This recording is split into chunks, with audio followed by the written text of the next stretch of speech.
सर्वप्रथम आप सभी को प्यारे प्रभु यीशु मसीह के नाम में जय मसीह की। आशा करता हूँ कि आप सभी अच्छे होंगे और भोपाल की इस छोटी सी कलीसिया में आप सभी का स्वागत है।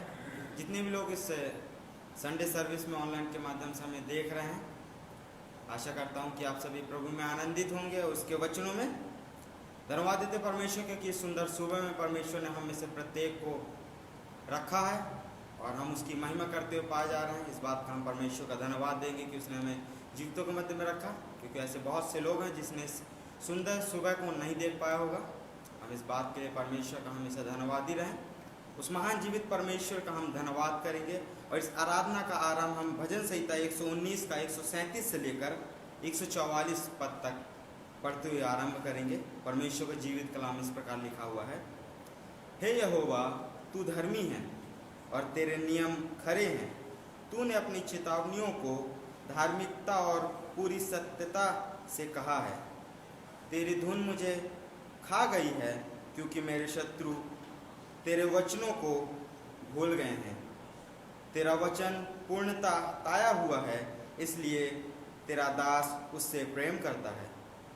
मैं छोटा और तुच्छ हूँ, फिर भी मैं तेरे उपदेशों को नहीं भूलता।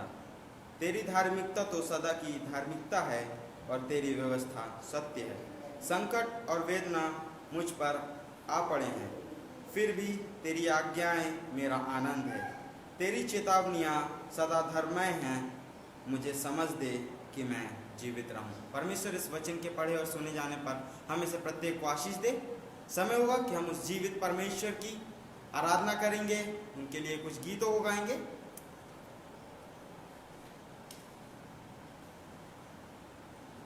तो मैं आराधना की टीम से निवेदन करूंगा कि वो यहाँ पर आ जाएंगे।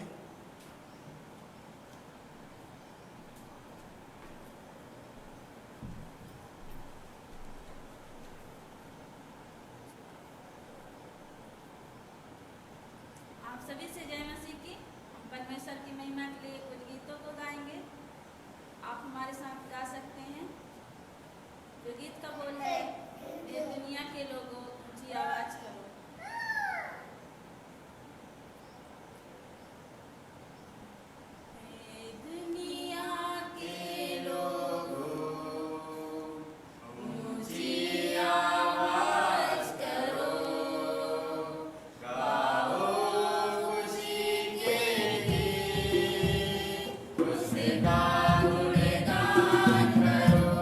इबादत करो उसकी।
परमेश्वर का धन्यवाद देते हैं सुंदर गीतों के लिए कि परमेश्वर ने इस सुंदर गीतों को गाने में मदद किया और हम सभी इस गीतों को गाकर परमेश्वर की महिमा को कर सके।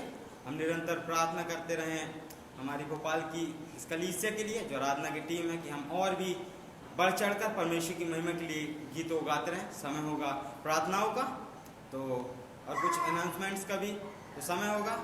हम इन सारी बातों के लिए प्रार्थना भी करेंगे और मैं निवेदन करता हूँ हमारे पास्टर रामचरण जी से कि इन सारी बातों में हमारी अगुवाई करेंगे।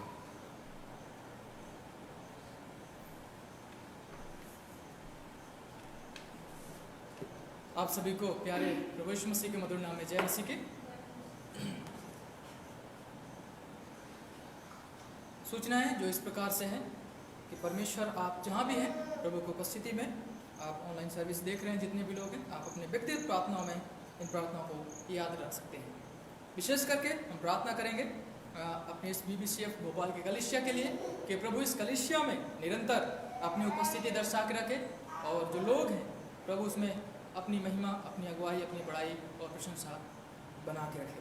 इसके साथ साथ हम प्रार्थना करेंगे जो ESL कोर्स LSFC कोर्स और आश्रम कोर्स जो आरंभ होगा आज आरंभ हो चुका है और आने वाले अगस्त में आरंभ होगा उसमें प्रभु आशीष करे मदद करे और बड़े ही स्मूथली तरीके से ये सारे कोर्सेस चल सकें और प्रभु के नाम की महिमा और बड़ाई सब होता रहे। इसके साथ साथ जो सेवकाई है विशेष करके जो फूड डिस्ट्रीब्यूशन का कार्य हो रहा है उसमें प्रभु सहायता मदद करे और हम सब जब बाहर जाते हैं प्रभु की सुरक्षा प्रभु की अगुवाई और प्रभु के मार्गदर्शन में ये सारे कार्य कर सके और प्रभु की उपस्थिति में ये फूड डिस्ट्रीब्यूशन हो सके और प्रभु के नाम को हम धन्य कह सके उसके नाम की महिमा कर सके। इसके साथ साथ हम प्रार्थना करेंगे अपने पड़ोसियों के लिए प्रभु हमारे पड़ोसियों के हृदय उनके मनों को बदले उनके जीवन को बदले और ताकि वो भी अपने जीवन से उस परमेश्वर प्रभु यीशु मसीह की महिमा कर सके और अपने जीवन को प्रभु परमेश्वर के हाथ में दे सके और प्रभु के आशीष को अपने जीवन में महसूस करते हुए आगे बढ़ते जाएं। इसके साथ साथ हम प्रार्थना करेंगे विशेष करके हम जिस देश के नागरिक हैं विशेष करके अपने इस भारत देश के लिए प्रार्थना करेंगे। इस भारत देश की सुरक्षा इस भारत देश के मार्गदर्शन सब कुछ प्रभु के हाथ में हो और प्रभु की अगुवाई में हो और प्रार्थना करेंगे विशेष करके हमारे इस देश के प्रेसिडेंट के लिए प्रार्थना करेंगे हमारे इस भारत देश के प्रधानमंत्री के लिए प्रार्थना करेंगे हमारे भारत देश के तमाम स्टेटों के मुख्यमंत्रियों के लिए और जितने भी मंत्रीगण हैं जितने भी मिनिस्टर्स हैं हर एक को प्रभु अपनी बुद्धि अपनी समझ अपनी अगुवाई दे जिससे कि भारत देश को बड़े ही बुद्धि और समझ के साथ जो परमेश्वर की ओर से है उन्हें जो जिम्मेदारी सौंपा गया है वो प्रभु की अगुवाई और मार्गदर्शन में होकर के इस देश को चला सके। इसके साथ साथ हम प्रार्थना करेंगे अपने इस देश के पुलिस कर्मियों के लिए हर एक स्टेट में हर एक जगहों में जो पुलिसकर्मी तैनात हैं परमेश्वर उन सबको संभाले और समझ दे बुद्धि दे जिससे कि हमारे देश की सुरक्षा और उसके जो शांति और अमन बना रहे। इसके साथ साथ हम प्रार्थना करेंगे सेना के जवानों के लिए जो देश की सुरक्षा करते हैं बॉर्डरों में दिन रात कड़ी मेहनत करते हैं और दुश्मनों से लड़ाई करते हैं। हम प्रार्थना करेंगे इस देश में प्रभु इसी प्रकार से उन जवानों को भी संभाल के रखें ताकि इस देश हमेशा प्रभु की उपस्थिति में प्रभु की अगुवाई में और प्रभु की महिमा में बढ़ता जाए और जितने भी लोग हैं हर एक को प्रभु अपनी आशीष और अनुग्रह में बना के रखे और अपनी महिमा इस देश के द्वारा लेता रहे और प्रभु की बड़ाई प्रशंसा होता रहे। तो आइए हम इन सारी प्रार्थनाओं को हम प्रभु तक पहुँचाएंगे और हम सब प्रार्थना करेंगे और प्रभु की महिमा करेंगे। महान जीवते परमेश्वर पिता हम एक बार फिर आपके प्रिय बेटे हमारे उद्धारकर्ता प्रभु यीशु मसीह के नाम से आते हैं पिता परमेश्वर। हम धन्यवाद देते हैं पिता परमेश्वर इस विशेष दिन के लिए पिता परमेश्वर जो आपने हमारे जीवन में पिता परमेश्वर जोड़ा है प्रभु। पिता बहुत सारे ऐसे लोग हैं पिता परमेश्वर जो प्रभु आज के दिन को इस समय को नहीं देख पाए लेकिन प्रभु आप महान हैं सर्वशक्तिमान है जो प्रभु हमें जीवितों के जमीन पे जीवित रखा है और प्रभु हम आपके उपस्थिति में एकत्र होकर के प्रभु आपके नाम को ऊंचा उठा रहे हैं पिता परमेश्वर। हम धन्यवाद देते हैं पिता परमेश्वर प्रभु तमाम उन आशीषों के लिए जो बीते सप्ताह प्रभु हमारे प्रत्येक के जीवन में प्रभु आपने किया है पिता परमेश्वर। प्रभु हम धन्यवाद देते हैं पिता परमेश्वर प्रभु कि आप अपनी उपस्थिति अपनी अगुवाई और अपनी मार्गदर्शन में पिता परमेश्वर हमेशा लेके चलते हैं प्रभु जी। हम विशेष करके दुआ करते हैं पिता परमेश्वर इस कलीसिया के लिए पिता जब हम इस कलीसिया के अंग हैं प्रभु जी तो हम दुआ करते हैं पिता परमेश्वर ये कलीसिया प्रभु दिन प्रतिदिन पिता आपके वचन में आपकी बुद्धि में आपके समझ में और आपके अनुसार प्रभु बढ़ता जाए आपके दिल ढोल में पिता परमेश्वर प्रभु जी। हम दुआ करते हैं ये कलीसिया निरंतर प्रभु आपके नाम को ऊंचा उठाते हुए आगे बढ़ता जाए पिता परमेश्वर। प्रभु पिता परमेश्वर और अधिकारी से आत्मिक जीवन में कलीसिया बढ़ सके पिता परमेश्वर, और कलीसिया को पिता परमेश्वर और अपने वचन में, आत्मिक जीवन में और आपके वचन में बने रहने वाला बना पिता, और वचन में पिता परमेश्वर चलने वाला बना पिता इस कलीसिया को प्रभु जी। आप सहायता करें और मदद करें पिता परमेश्वर प्रभु। हम प्रार्थना करते हैं पिता परमेश्वर, विशेष करके प्रभु जी जो फूड डिस्ट्रीब्यूशन पिता, जो हमारी कलीसिया BBCF कलीसिया जो इस फूड डिस्ट्रीब्यूशन में लगी है पिता परमेश्वर प्रभु, हम आपसे प्रार्थना करते हैं आप सहायता कर और मदद कर पिता परमेश्वर प्रभु। हर एक उन लोगों के लिए हम प्रार्थना करते हैं पिता, जो लोग पिता परमेश्वर फूड डिस्ट्रीब्यूशन जो लोगों तक जो पिता परमेश्वर जरूरतमंद है उनके तक पहुंचाते हैं प्रभु, हम उनकी सुरक्षा प्रभु आपके हाथों में देते हैं। जब बाहर जाकर के पिता परमेश्वर प्रभु लोगों तक पहुंचाते हैं पिता, आप उनके अगुवाई कर, मदद कर, सहायता कर पिता परमेश्वर प्रभु जी।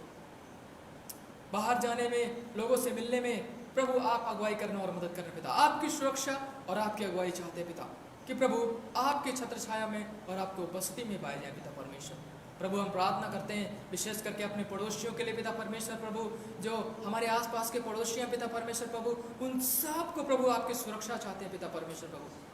उनके जीवन को, उनके मनों को बदले पिता परमेश्वर, जो सुसमाचार का बीज उनके जीवन तक बोया गया है पिता परमेश्वर प्रभु। हम प्रार्थना करते हैं पिता परमेश्वर कि आने वाले दिनों में प्रभु वो बीज पिता परमेश्वर उनके हृदय में उगने वाला बन सके और फल लेके आने वाला बन सके पिता परमेश्वर, ताकि वो फल पिता परमेश्वर, वो फल प्रभु जी आपकी कलीसिया में दिखाई देने वाला बन सके पिता प्रभु। हम आपसे प्रार्थना करते हैं, हमें से प्रत्येक पड़ोसियों के पिता परमेश्वर प्रभु, आसपास के पड़ोसियों को प्रभु हम आपके हाथों में देते हैं पिता। आप उनके संग और साथ हो पिता। अगर कोई बीमार है, अगर कोई परेशानी में है, अगर कोई तकलीफ में है प्रभु, हम उनके जीवन को, उनके परिवार को प्रभु आपके हवाले करते हैं कि प्रभु आप छुएं, शुद्ध करें और पवित्र करें पिता परमेश्वर, ताकि प्रभु आपके भवन में आकर के आपके नाम को धन्य कह सके पिता। प्रार्थना करते हैं प्रभु जी, धन्यवादी है पिता परमेश्वर ESL कोर्स के लिए पिता परमेश्वर, जो बीते सप्ताह से आरंभ हो चुका है पिता परमेश्वर प्रभु। हम प्रार्थना करते हैं पिता परमेश्वर, जब इस पूरे माह प्रभु जी, जब हम ESL कोर्स में पिता परमेश्वर चलता है प्रभु, उसमें आपकी अगुवाई और आपकी उपस्थिति चाहते हैं पिता परमेश्वर। जितने भी स्टूडेंट्स हैं पिता परमेश्वर और प्रभु जितने भी टीचर्स हैं प्रभु, हर एक को प्रभु हम आपके हाथों में सौंपते हैं पिता परमेश्वर। हर एक को अपनी बुद्धि, अपनी समझ दे पिता परमेश्वर प्रभु जी, और कोई भी प्रभु जी आपके उपस्थिति में रह करके पिता परमेश्वर रुकावट ना बनने वाला बन सके पिता परमेश्वर प्रभु। चाहे वो इंटरनेट की रुकावट ना हो, कोई ऐसी इलेक्ट्रिसिटी की रुकावट ना हो, परंतु बड़े ही आनंद के साथ प्रभु जी जो हम सीखने जा रहे हैं पिता परमेश्वर, भाषाओं का ज्ञान पिता परमेश्वर प्रभु, हम उसको सीख करके प्रभु आपकी सेवकाई में इस्तेमाल करते हुए आगे बढ़ते जाएं पिता परमेश्वर प्रभु। जितने भी लोग इसमें भाग लेते हैं पिता, हर एक को आप अगुवाई करना और मदद करना पिता परमेश्वर प्रभु यीशु। हम आपसे प्रार्थना करते हैं पिता, विशेष करके अपने इस देश के लिए पिता, इस देश के नागरिक हैं पिता परमेश्वर प्रभु, इस देश को प्रभु हम आपके हवाले करते हैं पिता परमेश्वर। इस देश में प्रभु आपकी शांति, आपकी बेदारी और आपके अमन पाया जाए पिता परमेश्वर। हम प्रार्थना करते हैं पिता परमेश्वर अपने देश के राष्ट्रपति के लिए पिता परमेश्वर प्रभु जी, अपने देश के प्रधानमंत्री के लिए पिता परमेश्वर प्रभु जी। प्रार्थना करते हैं तमाम स्टेटों के प्रभु जी मुख्यमंत्रियों को प्रभु आपके हवाले करते हैं पिता परमेश्वर प्रभु जी। प्रभु आप प्रत्येक को पिता परमेश्वर, जितने भी मिनिस्टर्स हैं पिता परमेश्वर, जो छोटे से लेकर के बड़े तक क्षेत्रों में काम करते हैं पिता परमेश्वर, हर एक को प्रभु हम आपके हाथों में देते हैं पिता परमेश्वर। हर एक मंत्रियों को पिता, नेताओं को प्रभु आप अपनी बुद्धि और समझ दें पिता परमेश्वर प्रभु जी, क्योंकि प्रभु जो अधिकार, जो जिम्मेदारी, जो कार्य प्रभु आपने उन्हें सौंपा है पिता परमेश्वर प्रभु, हम प्रार्थना करते हैं कि उन जिम्मेदारियों को प्रभु आपके डर, आपके भय और आपकी बुद्धि और समझ के द्वारा पिता परमेश्वर का इस्तेमाल करने वाले बन सके पिता। हर एक डिसीजन, हर एक निर्णय पिता परमेश्वर प्रभु आपकी अगुवाई और आपके मार्गदर्शन में लेने वाले बन सके पिता परमेश्वर प्रभु जी, ताकि ये पिता परमेश्वर प्रभु, ये हमारा देश बड़े ही आनंद के साथ पिता परमेश्वर प्रभु आपकी बेदारी और आपका नाम की महिमा करता हुआ पिता परमेश्वर उन्नति करता जाए पिता परमेश्वर प्रभु जी। हम प्रार्थना करते हैं पिता, आप अगुवाई कर और मदद कर। विशेष करके हम प्रार्थना करते हैं, पूरे देश के पुलिस कर्मियों को आपके हवाले करते हैं और पूरे देश के जवानों के लिए प्रार्थना करते हैं पिता परमेश्वर, जो देश के बॉर्डरों में पिता परमेश्वर प्रभु इस देश की सुरक्षा में लगे हुए पिता परमेश्वर। और पिता पुलिस कर्मियों के लिए प्रार्थना करते हैं, जो देश के अंदर जगह जगह में पिता परमेश्वर सुरक्षा करते हैं प्रत्येक नागरिकों का पिता परमेश्वर प्रभु। हम प्रार्थना करते हैं प्रत्येक को अपनी अगुवाई अपनी उपस्थिति में बना के रखें पिता परमेश्वर प्रभु जी। आपकी सुरक्षा चाहते हैं, आपकी अगुवाई चाहते हैं और पिता परमेश्वर प्रभु आपकी उपस्थिति चाहते हैं पिता परमेश्वर प्रभु। प्रभु आप ही है पिता परमेश्वर, जो इस देश की सुरक्षा और इस देश की अगुवाई और मार्गदर्शन करने वाले परमेश्वर प्रभु जी। आप सहायता करें, आप मदद करें पिता परमेश्वर प्रभु जी। हम प्रार्थना करते हैं विशेष करके पिता आज का वचन के लिए पिता परमेश्वर, जो प्रभु आपका दास प्रभु जो वचन प्रभु आज हमारे आत्मिक जीवन की उन्नति के लिए प्रभु आप अपने दास के द्वारा बोलना चाहते हैं पिता प्रभु। आज का वचन हमारे हृदय की पटरियों में पिता परमेश्वर बसने वाला बन सके, जिससे कि हम उस वचन के अनुसार प्रभु अपने जीवन को, आत्मिक जीवन को हम बढ़ा सके पिता, और आपकी उपस्थिति आपके अगुवाई में बढ़ सके पिता परमेश्वर प्रभु जी, ताकि हमारा जीवन दिन पे दिन प्रभु आपकी उपस्थिति और आपके अगुवाई में बढ़ता जाए पिता। हम आपका धन्यवाद देते हैं यीशु राजा कि प्रभु आपने हमारी दुआओं को सुना है, उसको कबूल किया है, इसलिए हम आपका धन्यवाद देते हैं पिता। सारी प्रार्थनाओं को, सारे निवेदनों को प्रभु हम आपके हाथों में देते हैं। आगे के समय को, आराधना के प्रत्येक भाग को प्रभु आपके हाथों में देते हुए इस दुआ को आपके प्रिय बेटे हमारे उद्धारकर्ता प्रभु यीशु मसीह के नाम से मांग लेते हैं, आमीन।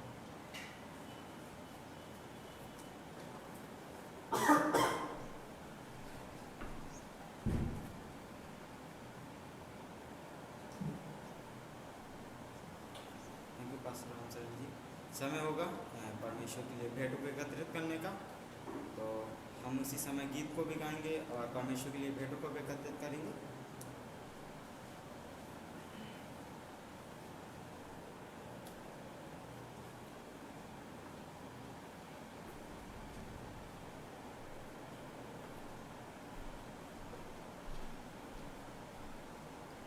आइए हम परमेश्वर की महिमा के लिए एक गीत को गाएंगे और इसके साथ साथ भेंट भी उठाया जाएगा। गीत का बोल है, आशीष तुझसे चाहते हैं।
खोले प्रभु जी पिता परमेश्वर अपने स्वर्ग के आशीष से प्राप्त प्रभु जी पिता परमेश्वर, ताकि आने वाले समय में प्रभु जी पिता परमेश्वर और गहराई से प्रभु जी आपकी महिमा में खर्च करने वाले बन सके। प्रभु जी मैं आपसे ही प्रार्थना करती हूँ प्रभु जी पिता परमेश्वर, आपका दया आपका करुणा हम पर होने पर प्रभु जी पिता परमेश्वर की झोली को भर प्रभु जी पिता परमेश्वर मैं आपको धन्यवाद करते हैं प्रभु जी, धन्यवाद करते हैं प्रभु जी। आप सब पर दृष्टि रखते हैं प्रभु जी पिता परमेश्वर, अनुग्रहकारी प्रभु जी, सामर्थ्य राजा प्रभु पिता परमेश्वर, मैं आपसे ही विनती प्रार्थना करती हूँ प्रभु जी पिता परमेश्वर, हर एक जन को प्रभु जी पिता परमेश्वर आपके साथ हाथों दे दो प्रभु जी पिता परमेश्वर, हम आपको धन्यवाद करते हैं, धन्यवाद करते प्रभु जी। सारी विनती प्रार्थना खुदा आपकी प्रिय बेटे यीशु के नाम से मांगते हैं, आमीन।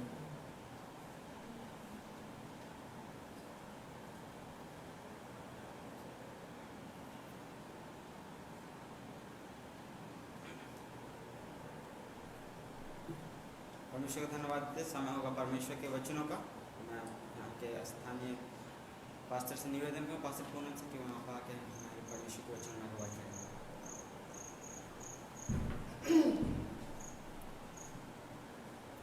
सर्वप्रथम आप सबको प्रभु यीशु मसीह के नाम में जय मसीह की, और आपका फिर से एक बार इस ऑनलाइन सर्विस में स्वागत करते हैं और प्रभु का धन्यवाद करते हैं कि प्रभु ने ये सुविधा हम लोगों को दिया है कि हम लोग शरीर में एक जगह इकट्ठा न हो पाए, तब भी हम लोग एक साथ एक समय में प्रभु की आराधना करते हुए पाए जाते हैं।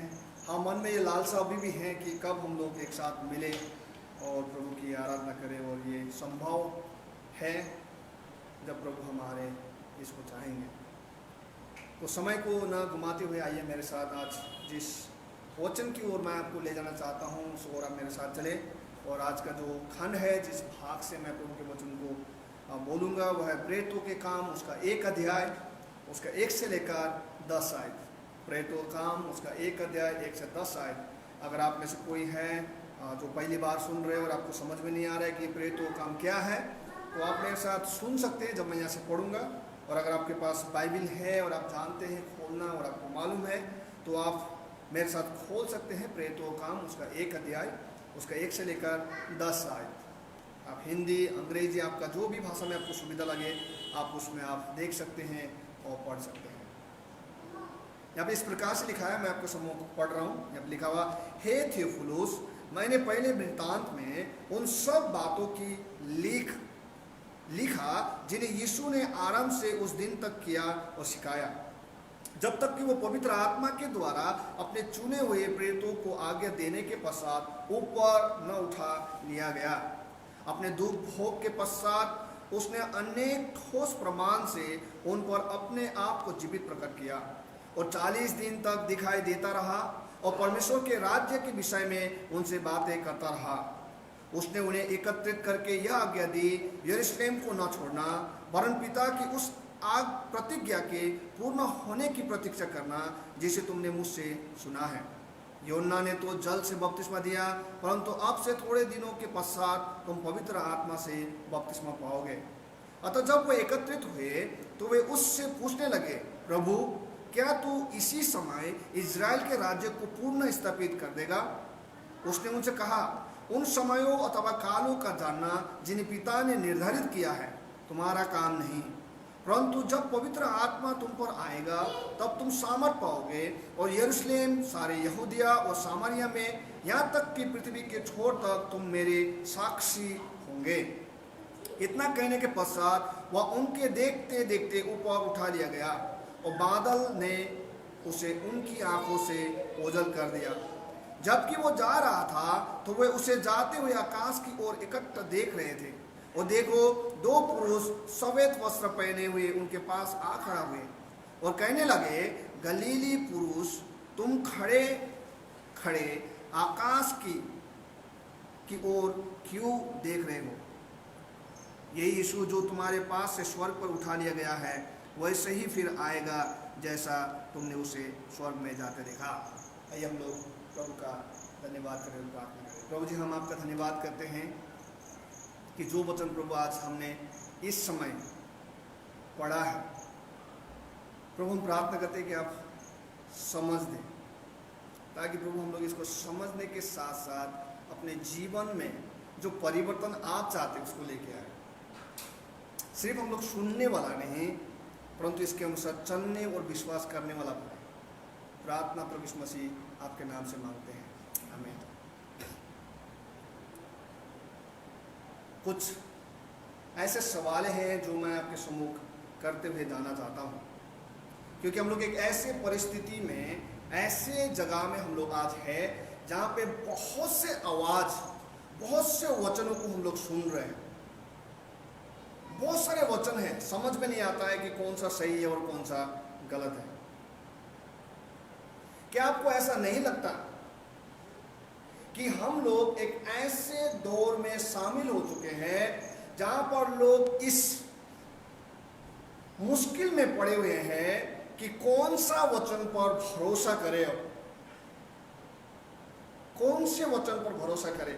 क्या आपको लगता है कि आप जिस वचन को बोल रहे हैं या आप जिस वचन को सुन रहे हैं वो दूसरों की उन्नति और उनके लाभकारी है?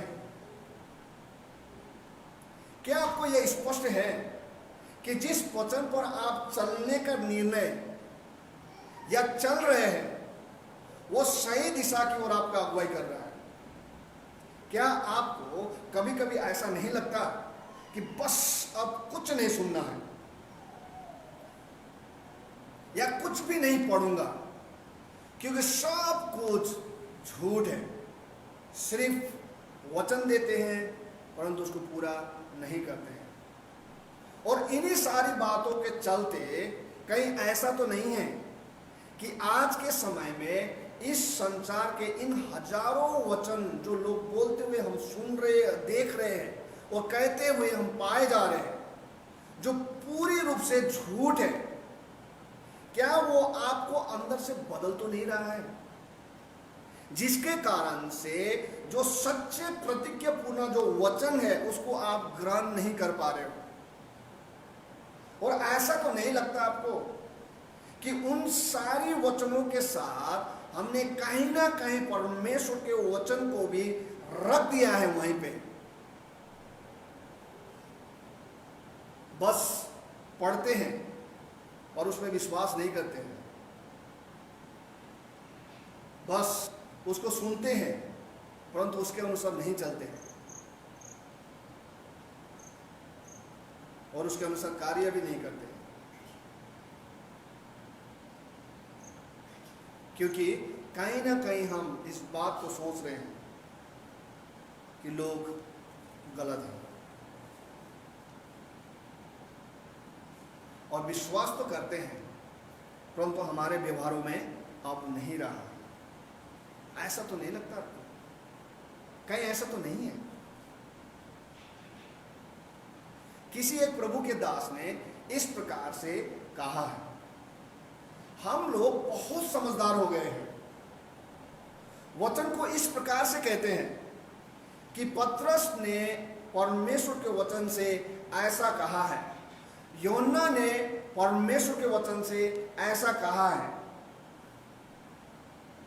और उस वचन को अंग्रेजी में हम इस प्रकार से कह सकते हैं या हिंदी में उसको इस प्रकार से कहा गया है और यूनानी में और इब्रू में इस भाषा में इस प्रकार से कहा गया है। और हम लोग बहुत ज़्यादा अति खुश हो जाते हैं कि हम लोग कहते हैं कि हमने उसको इन सारे भाषाओं में याद कर लिया है, हमें याद हो गया है। सवाल ये है कि अगर आपको आपके पिता घर से बाहर जाते समय एक कार्य देते हुए चले जाए और वो कार्य ये हो कि मेरे आने से पहले घर के सारे कोने का झाड़ू पोछा करके रखना ताकि जब मैं आऊं तो मुझे साफ मिले, तो आप क्या करते हैं? आप क्या करते हैं? इस शब्द को हिंदी में आपने सुना है या आपने अपने मातृभाषा में सुना है तो आप उसको याद करने लगते हैं, फिर आप उसको अंग्रेजी में याद करते हैं, फिर आप अन्य किसी और भाषाओं में याद करने लगते हैं, 5 और 6 भाषाओं में आप याद करने लगते हैं और आप बड़े आनंदित हो जाते हैं और आनंद के साथ अपने पिताजी का आने का इंतजार करते हैं आप। और जैसे ही आपको लगता है कि आपका पिताजी आ रहा है या आ गया है, तो आप भागकर उनके पास चले जाते हैं और उससे बड़े आनंद के साथ इस बात को कहते हैं कि पापा, आपने सुबह जाते समय मुझे कहा था कि झाड़ू पोछा करके रखना। मैंने उस बात को 5 भाषाओं में याद किया है। तो आपको क्या लगता है, आप क्या सोचते हैं कि पिता जो आपका जो आया है वो क्या कहेगा आपसे? क्या मिलेगा आपको अपने पिता से? आप क्या उम्मीद करते हैं कि उस समय आपके पिता आपके साथ करे?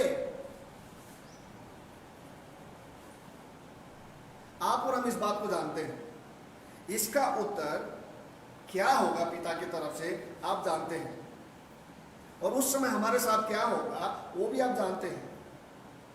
साधारण रूप से कहे तो ये कि आप ऐसा नहीं करेंगे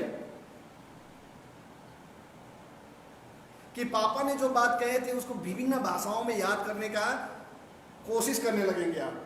नहीं नहीं नहीं, आप ऐसा नहीं करेंगे, आप याद नहीं करेंगे। उनके आने से पहले सारे काम जो दिया गया था उसको आप खत्म करेंगे। उसके बाद भी मन में कहीं ना कहीं एक डर रहता है कि भाई कहीं कुछ छूट तो नहीं गया है, और आप दोबारा जाते हैं उसके पास और आप देखते हैं और वो सारे काम आप करके रखते हैं आपके पिता से आने से पहले। पर जब परमेश्वर का वचन जो उसने कहा है, जब उसको हम सुनते हैं तो हम किस बात में आज खुश हो रहे हैं? किस बात में हम आज खुश हो रहे हैं? जो परमेश्वर का वचन हमने सुना है कि बहुत से भाषाओं में मैंने याद कर लिया है, बहुत से भाषाओं में मुझे पढ़ना आता है, बहुत से भाषाओं का मुझे समझ है, और मुझे बहुत से भाषाओं में मैंने प्रभु के वचन को याद करके रखा हुआ है, या उसके अनुसार आप अपने जीवन में कार्य कर रहे हैं, इसमें आप ज्यादा खुश हैं और आप इंतजार कर रहे हैं कि कब आपका पिता आए। परमेश्वर का वचन याद करना गलत नहीं है, ये मैं नहीं बोल रहा हूं कि ये गलत है, गलत नहीं है। हाँ, आप याद कर सकते हैं, याद करना गलत नहीं है। और आप ये जान लीजिए कि ये कोई स्कूल का या किसी कार्य का होने के लिए, पास होने के लिए, एग्जाम देने के लिए हमें दिया नहीं गया कि हम लोग याद करें और एग्जाम देके पास हो जाए। ये यहाँ पे इसलिए लिख के हमें नहीं दिया गया है। पर क्या आपको ऐसा नहीं लगता कि ऐसा ही हो रहा है आज के समय में? या इसलिए हो रहा है क्योंकि हम कहीं ना कहीं वचन को समझ नहीं पा रहे, कहीं ना कहीं हम लोग इसको अपने जीवन में उतार नहीं पा रहे हैं। आज इसीलिए जिस किताब में हम लोग हैं, जिस किताब को हम देख रहे हैं, पुस्तक को, प्रेरितों का काम 1:1-10, परमेश्वर अपने दास लूका के माध्यम से हमसे जिस बात को करने की कोशिश करता है वो ये है कि वचन की सामर्थ, वचन की सामर्थ, पावर ऑफ वर्ड, परमेश्वर के वचन के सामर्थ के बारे में बातचीत करता है। इससे पहले कि मैं उसमें जाऊं, इस बात को बताना चाहता हूं कि लेखक जब इस खंड को लिख रहा था, इस किताब को लिख रहा था, तो आप 1 पद 2 पद को जब आप पढ़ते हैं तो इस बात को समझ जाइए कि लेखक जब इस इतिहास को लिख रहा है तो लेखक इस बात को भी सुनिश्चित करना चाहता है कि अपने पाठकों के लिए कि जब ये आप पढ़े इस किताब को, तो लेखक चाहता है कि इसको पढ़ते समय आप इससे पहले लिखे हुए किताब को भी अपने याद में रखें। लूका रचित सुसमाचार ध्यान रखें उसको भी, क्योंकि वो यहाँ पर इस प्रकार से शुरू करता है। वो कहता है कि हे थियोफिलुस, मैंने पहले वृत्तांत में उन सब बातों को लिखा जिन्हें यीशु ने आराम से उस दिन तक किया और सिखाया। यानी कि मैंने लिखा है पहला किताब में, और जो मैंने लिखा है उसमें किस प्रकार से लिखा है। और वो कहता है कि जब तुम उसको पढ़ो इसको, तो उसको भी ध्यान में रखते हुए पढ़ो। ये कहे कि जो बात मैंने पहले लूका रचित सुसमाचार में कहा था वही सब कुछ नहीं है, परंतु उससे आगे भी कुछ घटनाएं हुई है जो मैं तुम्हारे सम्मुख रखना चाहता हूं और बताना चाहता हूं। और लेखक बता रहे हैं, क्योंकि लेखक इस बात को बताता है कि ये जो लिखा रहा है या जो लिख कर आपको दिया जा रहा है वो जो है किसी इतिहास को पूरा होते हुए बताता है। और यहाँ पर उस वचन को पूरा होते हुए दिखाता है इस इतिहास की किताब में, इस प्रेरितों के काम में, कि प्रभु यीशु मसीह ने जो बात पत्रस से कही थी कि मैं अपनी कलीसिया तुझ में बनाऊंगा, वो पूरा होते हुए दिखाई देता है। विशेष रूप से वो इस पुस्तक में कलीसिया के स्थापना के बारे में बताता है, और इस बात को भी बताते समय वो बहुत सारी चीज़ों को बताने की कोशिश करता है कि क्या क्या मुश्किलें उनके जीवन में आई, क्या क्या कठिनाई लोगों को हुआ जब इस बात को जो परमेश्वर पूरा कर रहा था, तो व्यक्तिगत रूप से लोगों में कितनी मुश्किलें आई, उस बात को भी यहाँ पे बताता है।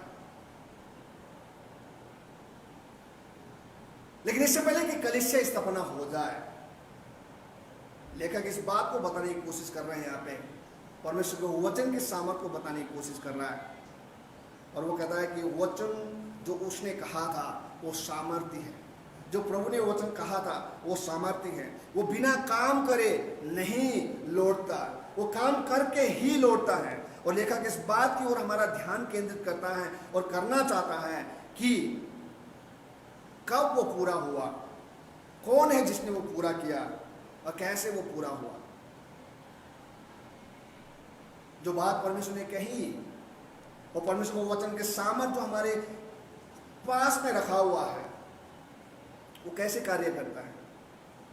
और देखा कुछ बातें हैं आज इस खंड में बताता है हम लोग। जो पहली बात की ओर मैं ध्यान केंद्रित करना चाहता हूँ आपका, लेखक इस बात को कहता है कि परमेश्वर ने जो चेलों के साथ जब बातचीत किया था उस समय क्या बोला था, वो इस बात को कहने की कोशिश करता है। वो कहता है कि प्रतीक्षा क्यों करें। लेखक इस बात को बताने की कोशिश कर रहा है कि प्रतीक्षा क्यों करें। यहाँ पे प्रतीक्षा के बारे में बातचीत हो रहा है। कहता है वचन की जो सामर्थ है, वो कहता है कि यीशु मृतकों में से जी उठ चुका था और उसे पिता के पास अब जाना था, पर जब वो जी उठा तो उसने अपने शारीरिक रूप से जी उठने का प्रमाण 40 दिन तक चेलों के साथ रहते हुए दिया। और उस 40 दिन के दौरान में उसने परमेश्वर के राज्य के बारे में उनसे बातें की। और महत्वपूर्ण बात यह कि उसने जब चेलों से कहा इस प्रकार से, जब हम इस वचन में आते हैं और हम लोग देखते हैं यहाँ पे तो 5 पद और उसके बाद 4 पद में बड़े स्पष्ट रूप से जो बात बताया गया वो इस प्रकार से कहता है, यरूशलेम को न छोड़ना, प्रतीक्षा करना जो तुमने मुझसे सुना है। लिखा बा उसने उनसे कहा, उसने उन्हें एकत्रित करके एक आज्ञा दी, यरूशलेम को न छोड़ना वरन पिता की उस प्रतिज्ञा के पूर्ण होने की प्रतीक्षा करना जिसे तुमने मुझसे सुना है। यहाँ पे जिस बात की और मैं ध्यान केंद्रित करने की कोशिश कर रहा हूं वो प्रतीक्षा। और 1:5, यूहन्ना ने तो जल्द से बपतिस्मा दिया, परंतु थोड़े दिन बाद मैं तुम्हें पवित्र आत्मा से बपतिस्मा पाओगे।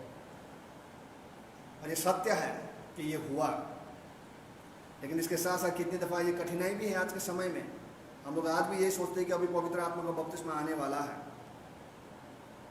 वो तो प्रभु ने दे दिया है, आगे की जो क्रम है उसमें हम लोग शामिल हो गए हैं।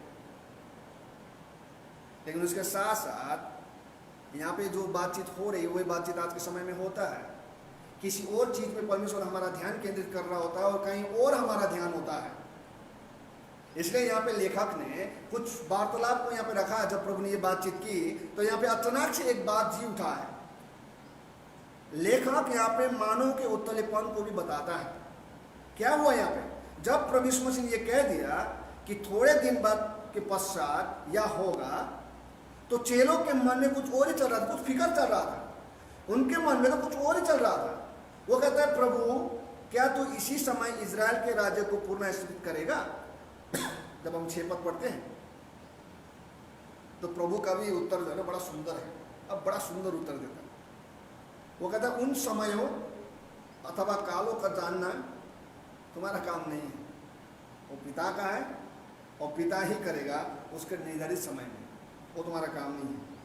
तो सवाल ये आता है कि हमारा क्या काम है, फिर हमारा क्या काम होगा। आज की इस परिस्थिति के अनुसार जिस प्रकार से हम लोग पिछले कई महीनों से बहुत सारे जो काम है उसको नहीं कर पा रहे, जो स्वतंत्रता है, एक प्रकार से ऐसा लगता है कि इस बीमारी ने हम लोगों से छीन लिया है। हम लोगों से मिल नहीं सकते, लोगों से हाथ नहीं मिला सकते, आसपास में बैठकर हम खा पी नहीं सकते, दूरी बनाना है, बहुत सारी चीजें हैं। और आज की परिस्थिति में बहुत सारे सवाल हमारे मनों में हैं कि क्यों, कैसे, कब तक इत्यादि। और जब चेलों को इस बात को बताया गया कि तुम लोगों को प्रतीक्षा करना और कुछ समय बाद कुछ होने वाला है, चेलों का ध्यान वहां पे नहीं है।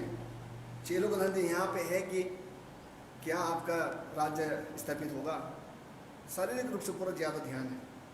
और आज हमारा भी है कि ये बीमारी जब खत्म हो जाएगी, महामारी खत्म होगा, तो हम कहाँ पे होंगे, हमारे बैंक में कितना धन होगा, हमारे कलीसिया में कितने लोग वापस आएंगे, कितना भीड़ होगा, नहीं होगा, कौन है जो हमारे साथ रहेंगे, कौन होगा जो हमारे साथ नहीं रहेगा। इस बात को छोड़ चुके हैं कि जो प्रभु कह रहा है अपने वचन में, उसकी ओर हम अपना ध्यान केंद्रित करें और उसको करते हुए चलें। इस बात का हमें फिक्र नहीं है, परंतु ये सवाल है कि क्यों हम प्रभु में बने रहे, हम उसकी प्रतीक्षा क्यों करें। और हम लोग आज के समय में जो हम लोग जी रहे हैं, हमारे लिए सब कुछ संभव है, हम सब कुछ कर सकते हैं, लेकिन एक चीज नहीं होता हम लोगों से, वो है प्रतीक्षा। प्रतीक्षा नहीं होता। भीड़ में खड़ा होना हमें पसंद नहीं है, प्रतीक्षा करना हमें पसंद नहीं है, हर चीज जल्दी जल्दी चाहिए, हर चीज जल्दी जल्दी चाहिए। पर यहाँ पे चेलों को देखिए, जब चेलों को यह बात बताया गया तो क्या हुआ, उनको भी समझ में नहीं आया। वहां पे दूत को आना पड़ा इस बात को समझाने के लिए दोबारा से।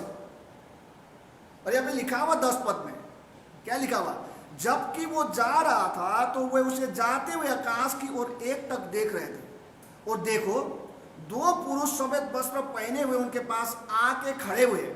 और मैंने 11 पद इसीलिए पढ़ा था क्योंकि यहाँ पे उसने कहा है, गलील को पुरुषों, तुम खड़े खड़े आकाश की ओर क्या देख रहे हो।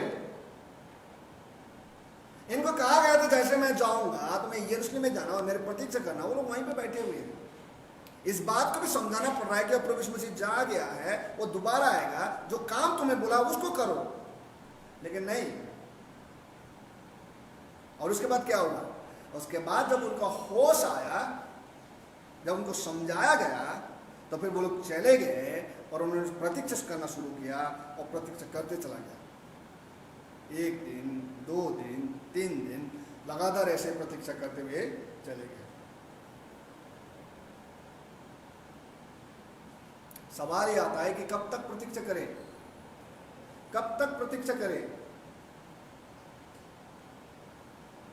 सवाल तो यही है ना कि कैसे प्रतीक्षा करें। सब कुछ हो जाता है, प्रतीक्षा तो नहीं होता। प्रतीक्षा क्यों करें और कब तक करें। इसीलिए इस बात को लेखक जो है यहाँ पे बताने की कोशिश करता है। दूसरी बात कि प्रभु के वचन को जानना, प्रभु के वचन को जानना, knowing the Lord of word, यानी कि परमेश्वर के जो वचन है उसको जानना। पद 3 में देखिएगा क्या हो रहा है। पद 3 को आप जब पढ़ते हैं तो बड़ा ध्यान से देखिएगा क्या लिखा हुआ। यहाँ पर लिखा हुआ, अपने दुख भोग के पश्चात उसने अनेक ठोस प्रमाण से उन पर अपने आप को जीवित प्रकट किया और 40 दिन तक दिखाई देता रहा। और उसके बाद बोलता है, और परमेश्वर के राज्य के विषय में उनसे बातें करता रहा। बड़ा सुंदर है।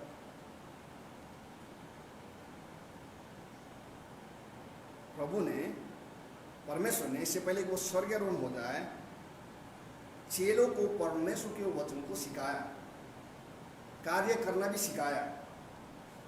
उसके साथ साथ जब 40 दिन उनके साथ रहा था तो परमेश्वर के राज्य के बारे में भी उन लोगों को सिखाया और बताया। यानी कि सिंपल और साधारण से बताया जाए तो उनको परमेश्वर के वचन के बारे में उनको बताया गया और सिखाया गया और सुना उन्होंने। आप और हम लोग, जितने भी लोग आज सुन रहे हैं, हम सब के पास परमेश्वर का वचन है। हम सब ने परमेश्वर के वचन को सुना है। हम सब ने परमेश्वर के वचन के अनुसार अपने जीवन को चलने की कोशिश की है, लेकिन प्रतीक्षा नहीं होता है, प्रतीक्षा नहीं होता। आपसे मेरा यह सवाल है, क्या आप परमेश्वर के वचन को जानते हैं? क्या आप परमेश्वर के वचन को जानते हैं? अगर आप कहते हैं जानते हैं, तो जानने के लिए पढ़ना जरूरी है परमेश्वर का वचन। और आप कहते हैं कि मैं पढ़ता हूं, तो पढ़ने के लिए भी पढ़ने वाला आत्मा की जरूरत है। और आप बोलेंगे कि हाँ मेरे पास पढ़ने वाला आत्मा है, तो फिर आपको मैं कहूंगा कि पढ़ने के लिए जब पढ़ने वाला आत्मा की जरूरत होता है, तो पढ़ने और समझने के लिए भी परमेश्वर के द्वारा ज्ञान की आवश्यकता होती है, बुद्धि की आवश्यकता होती है। और वो तभी आपको मिलता है जब आप मांगते हैं, और आप तभी मांगेंगे या आप तभी मांग पाएंगे जब आप प्रार्थना में अपने जीवन को उसके साथ जीते हुए पाए जाते हैं। क्योंकि वचन इस प्रकार से कहता है कि जो सफलता है हमारे जीवन में, वो सफलता परमेश्वर के वचन के द्वारा ही हमें मिलता है। उसको जब हम अपने जीवन में लेके चलते हैं, रखते हैं, तभी आता है।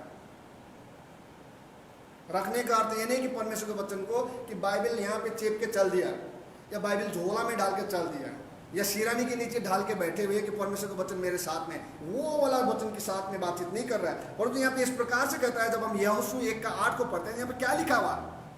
व्यवस्था की यह पुस्तक तेरे मुंह से कभी दूर ना हो, परंतु इस पर दिन रात ध्यान करते रहे, जिससे तू उसमें लिखा हुआ बातों के अनुसार आचरण करने के लिए सावधान रह सके।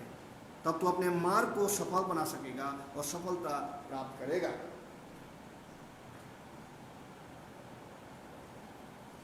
और आप ये सोच रहे होंगे, क्यों, ये किस लिए जरूरत है? वचन की जरूरत क्यों है? क्यों हम पढ़ें, क्यों हम याद करें, क्या होगा ऐसा करने से? तो तीसरी और आखिरी बात की ओर लेखक हमारा ध्यान केंद्रित करता है। वो कहता है कि वचन की आवश्यकता क्यों, इस बात को बताने की कोशिश करता है। Why there is a need of the word? वचन की आवश्यकता क्यों है? और पद 8 बड़ा सुंदर बात को लेके आता है यहाँ पे। वो कहता है, परंतु जब पवित्र आत्मा तुम पर आएगा, तब तुम सामर्थ पाओगे, और यरूशलेम, सारी यहूदा और सारा सामरिया में, यहाँ तक कि पृथ्वी के छोर तक मेरे साक्षी होंगे। साक्षी, साक्षी अर्थ को अगर मैं और साधारण और स्पष्ट करने की कोशिश करूंगा, तो इस बात को कहा जाता है गवाह। गवाह का मतलब होता है वो व्यक्ति जो गवाही देगा। यानी कि गवाही देने का मतलब होता है कुछ बातें आपके मुंह से निकलेगी। यानी कि परमेश्वर के वचन इस बात को कहने की कोशिश कर रहे हैं कि हम उसके बारे में लोगों को बताते हुए पाए जाएंगे। कितनी आनंद की बात है कि उसके बारे में हम बताते हुए पाए जाएंगे। हम उसकी ओर से भेजे गए लोग होंगे, हम उसके वचन के अनुसार जीवन जी रहे होंगे और उसके वचन के अनुसार लोगों को बता रहे होंगे। मेरे गवाह बनोगे, यानी कि मेरे बारे में तुम बताओगे।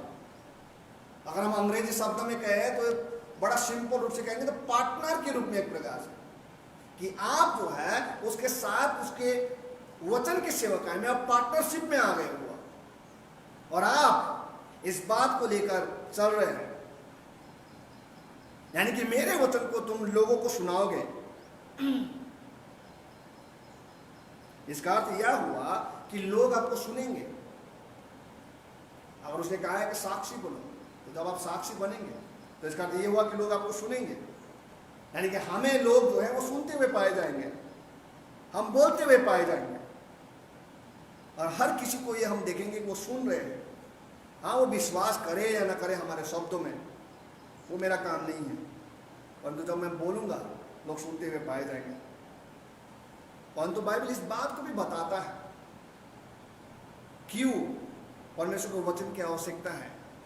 वचन की आवश्यकता क्यों है, तो इस बात को भी बताते हुए पाया जाता है। आवश्यकता क्यों है उसको समझने के लिए बाइबल इस बात को कहता है कि विश्वास जो है वो सुनने से आता है। विश्वास जो है वो कहां से आता है? सुनने से आता है। वो कहता है कि सुनना जो है वो मसीह के वचन से होता है। तो सवाल कीजिए आप अपने आप से कि अगर इस बात को कहा जा रहा है कि आप जो है उसके साक्षी होंगे, तो आप उसके साक्षी होंगे तो आप उसके वचन को बोलेंगे, और आप उसके वचन को बोलेंगे तो लोग सुनेंगे, और सुनेंगे तो विश्वास करेंगे।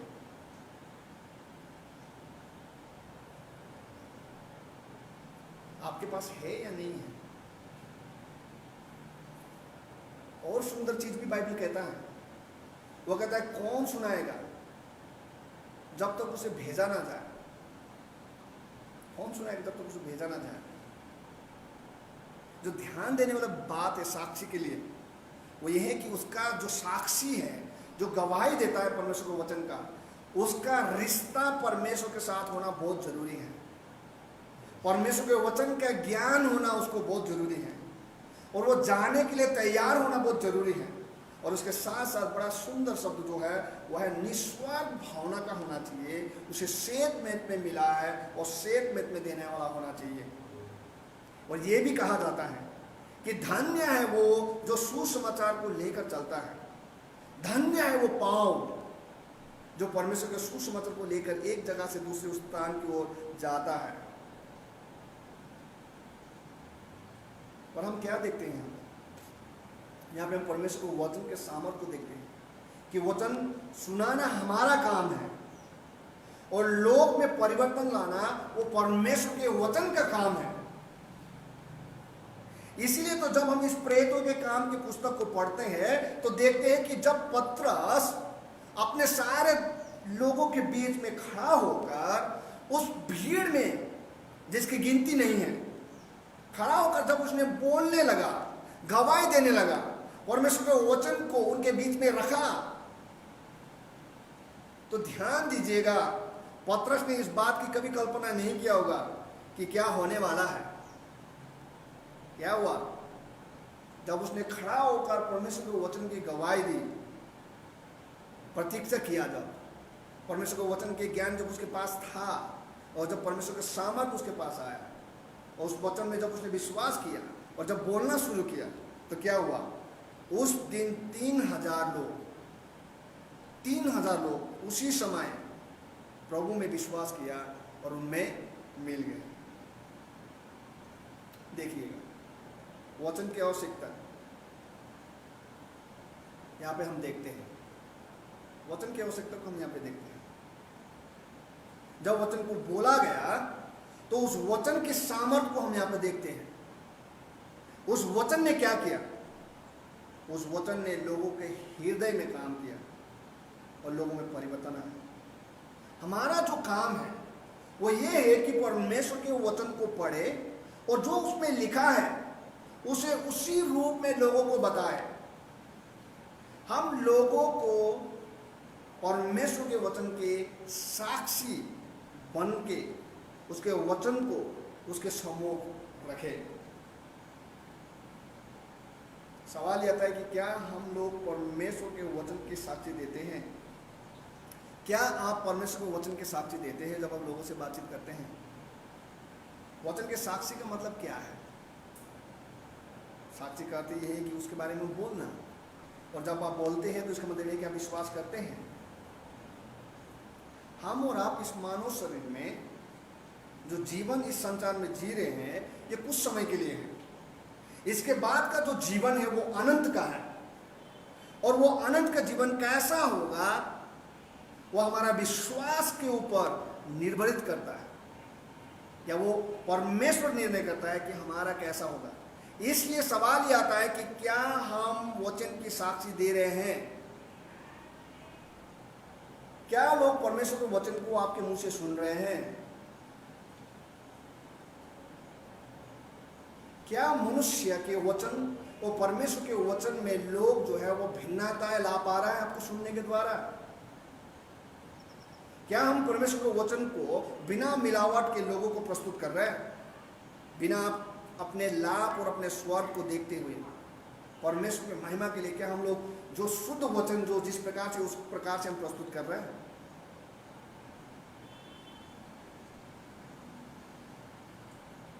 क्योंकि इस 21वीं सदी में भी जिसमें हम लोग अभी जी रहे हैं, इसमें भी परमेश्वर ने जो कार्य हमें दिया है, जो काम प्रभु ने हमें दिया है, वो सिर्फ एक काम है। वो काम है कि वो हम परमेश्वर के वचन के गवाही दें, परमेश्वर के बारे में बताएं। जो अन्य जिम्मेदारी जो परमेश्वर ने आज हमें दिया है, वो सारा जिम्मेदारी कहीं ना कहीं इसी कार्य को पूर्ण करते हुए दिखाई देता है। जो विशेष जो काम है जो हमारा, वो हमारा ये है कि हम परमेश्वर के वचन की साक्षी देते हुए चले। कलीसिया को बनाना, कलीसिया को स्थापित करना, लोगों को परिवर्तन करना, भवन में इकट्ठा करना, हर एक चीज परमेश्वर करेगा। अगर हम परमेश्वर के वचन के साक्षी वफादारी के साथ, विश्वास योग्यता के साथ, विश्वास करते हुए अगर हमने दिया और उसकी समय की प्रतीक्षा की, ये सब कुछ हो जाएगा। और सवाल तो यही है कि क्या हम और आप पूर्ण रूप से इस वचन पर विश्वास करते हैं या नहीं करते। अगर नहीं है तो आज हमारे पास फिर से एक अवसर है। इससे पहले कि प्रभु का आगमन हो, प्रभु आए, हम पूर्ण रूप से प्रभु के वचन में विश्वास करें। और अगर आप में से कोई है जो मुझे आज सुन रहे हैं और प्रभु में विश्वास नहीं करते, प्रभु को नहीं जानते, तो इस बात को जान लीजिएगा कि जो लिखा गया वचन में, उसमें से एक शब्द भी इधर उधर नहीं होगा, हर एक चीज पूरा होगा। इसलिए समय होते ही सही निर्णय लें। अगर आप वचन के सेवक हैं तो आपकी जो जिम्मेदारी है वो वचन के प्रचार उसी प्रकार करें जिस प्रकार से कहा गया है। क्योंकि आप इस बात को न भूलें कि परमेश्वर के वचन की सामर्थ्य आपके और मेरे ऊपर निर्भर नहीं है। वो स्वतंत्र है, वो कभी भी कहीं भी किसी भी समय पूरा हो सकता है। आपकी और मेरी सहमति की जरूरत नहीं हुआ, क्योंकि उसका वचन कभी खाली नहीं जाता है। इसलिए परमेश्वर के वचन की सामर्थ्य को समझना आज बहुत जरूरी है, जिसके लिए हमें परमेश्वर के समय का प्रतीक्षा करना बहुत जरूरी है, जिसके लिए हमें वचन को जानने की आवश्यकता है। और इस बात को भी जानने की आवश्यकता है कि क्यों वचन की आवश्यकता आज हमारे जीवन में है। और यही सारी बातें अभी कुछ समय पहले मैंने आपके सम्मुख परमेश्वर के वचन के द्वारा रखा। तो मैं सोचता हूँ कि इस बात में आप गंभीर रूप से सोचेंगे और इस बात का निर्णय आप लेंगे कि कुछ भी हो जाए, परमेश्वर के वचन को याद करना नहीं है, परंतु परमेश्वर के वचन को जीना बहुत जरूरी है। आइए हम लोग प्रार्थना करें। प्रभु जी, हम आपका धन्यवाद करते हैं आपके वचन के लिए जो आपने दिया। आपके वचन जो है प्रभु सामर्थ्य है, और आपका वचन जो कहता है वो पूरा होता है। इसलिए आपके वचन में हम लोग पूरा रूप से विश्वास करते हुए चल सकें। एक भी शब्द प्रभु हम लोग शंका न करें, परंतु विश्वास के साथ चलते हुए पाए जाए। प्रार्थना प्रभु यीशु मसीह आपके नाम से मांगते हैं, आमीन। ये समय है कि हम लोग कलीसिया अपने स्थान में खड़े हो जाएंगे आशीष वचन के लिए। आज हम लोग आशीष वचन लें। अब हमारे परमेश्वर पिता का प्रेम, प्रभु यीशु मसीह का अनुग्रह और पवित्र आत्मा की संगति इस कलीसिया में और संसार के हर एक कलीसिया जो प्रभु आपकी महिमा के लिए प्रभु ठहराया गया है, जब तक आप दोबारा हम सबको लेने नहीं आते प्रभु, तब तक इसी प्रकार से प्रेम और अनुग्रह और संगति के साथ बना रहे। हमें आप सबको जय मसीह।